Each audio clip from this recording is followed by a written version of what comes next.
Welcome back, everyone. Today, we're exploring the absolute front lines of AI security.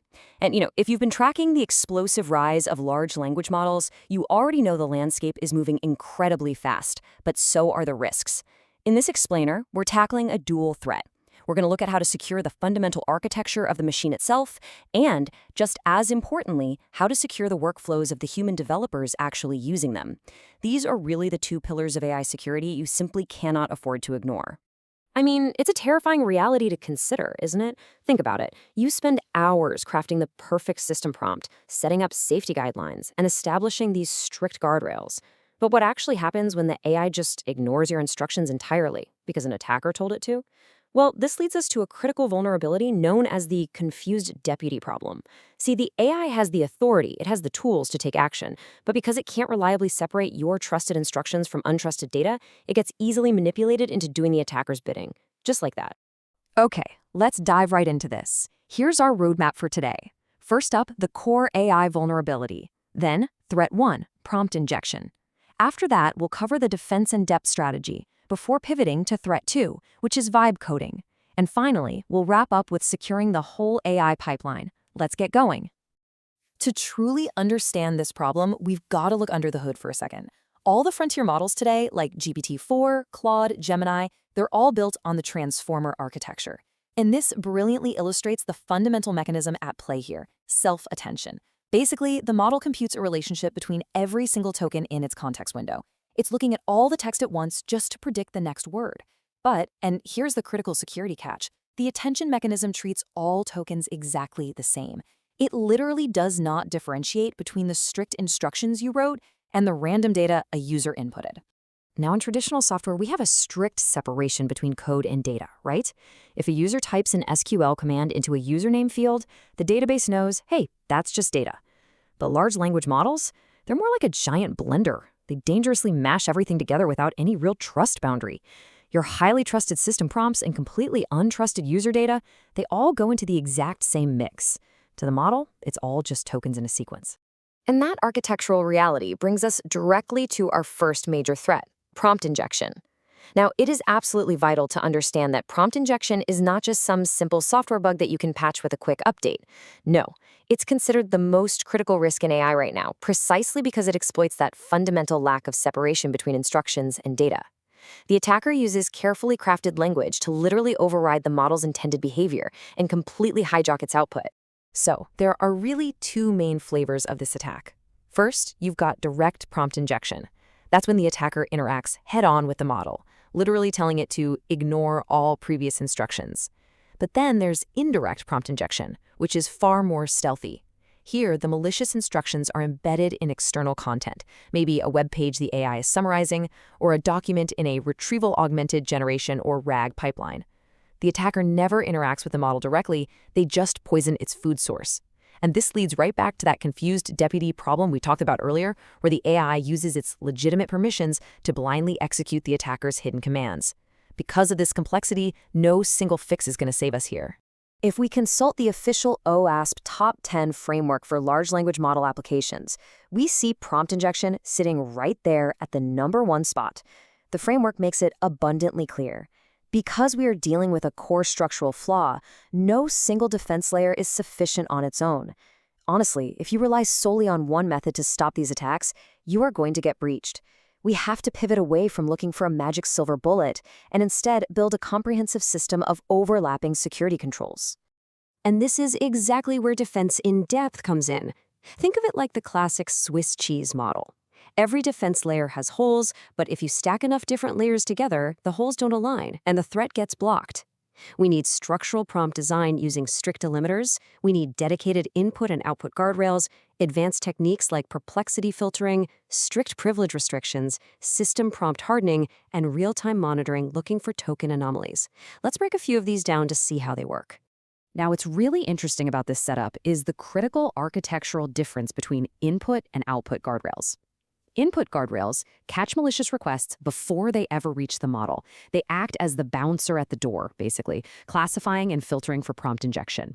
Output guardrails, on the other hand, sit after the model. They inspect the generated content before it reaches the user, blocking things like sensitive data leakage or policy violations. You absolutely need both working in tandem. One of the most fascinating emerging defenses for our input guardrails is something called perplexity filtering. So attackers often use what are known as adversarial suffixes. These are bizarre, totally nonsensical strings of characters appended to a prompt that mathematically force the model to bypass its safety training. Perplexity filtering hunts specifically for these.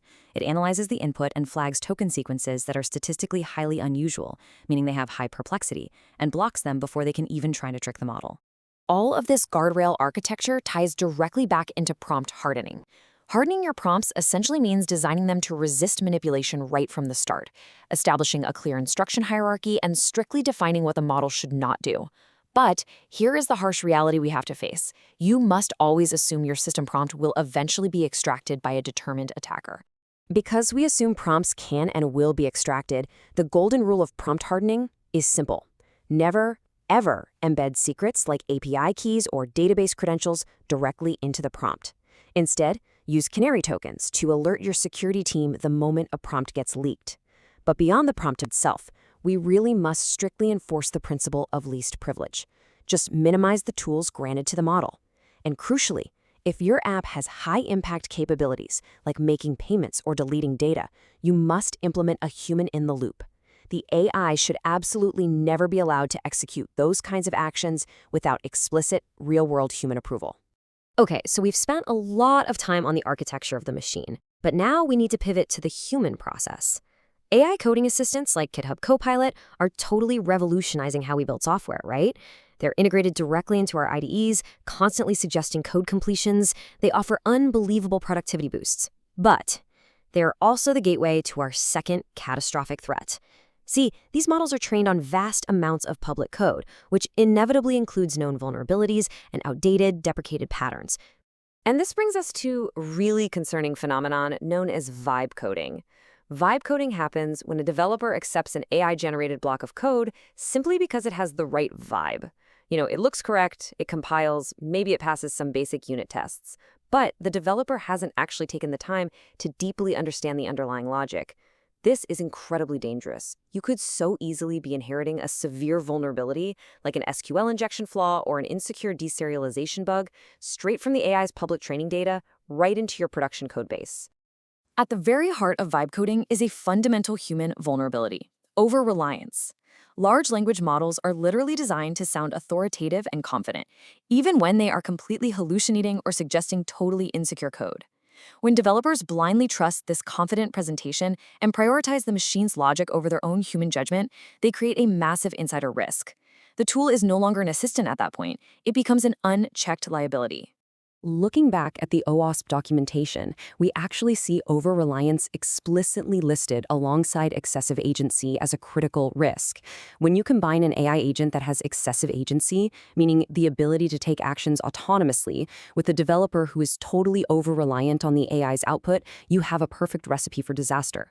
The human is basically just rubber stamping the machine's potentially flawed or manipulated decisions. We absolutely have to break this cycle. So, how do we actually fix this? Well, we combat vibe coding by integrating our AI tools strictly within a secure software development lifecycle. Step 1 is the AI generation and suggestion. Then Step 2 uses automated SAST and DAST scanning in your pipeline to catch those inherited flaws. Step 3 enforces standardized review gates. And Step 4 mandates rigorous human review for any critical path. The AI simply does not get a free pass to bypass your organization's standard procedures. No way. To summarize your defense against vibe coding, that incredible AI speed must be matched with automated CI/CD security scanning. AI-generated code requires the exact same rigorous, standardized review gates as human-written code. For security-critical paths, human review is absolutely non-negotiable. Furthermore, you really must implement robust training for your developers so they know to actively verify, not just passively consume outputs. And finally, keep a very close eye on your dependency management. Monitor for risks like typo squatting, where the AI might suggest a malicious or outdated package just because it saw it frequently in its training data. So, the crucial point we're getting to here is this: the fundamental nature of software development is changing. Writing code is honestly only half the battle now. Verifying, scrutinizing, and validating the code generated by your AI assistants is now a paramount, non-negotiable skill. Securing your AI deployments requires a dual approach. You have to implement technical guardrails to harden the machine against prompt injection, for sure, but you also have to harden your organizational culture to defend against the human risks of vibe coding. I want to leave you with this final provocative thought. Think about your last deployment. If you or your team don't fully understand the logic of the code you just pushed to production, if you just accepted it because the AI confidently suggested it, then who is really in control of your code base? You or the machine? Take back control, implement those defense in-depth strategies, and stay secure. Thanks for diving into this explainer with me today.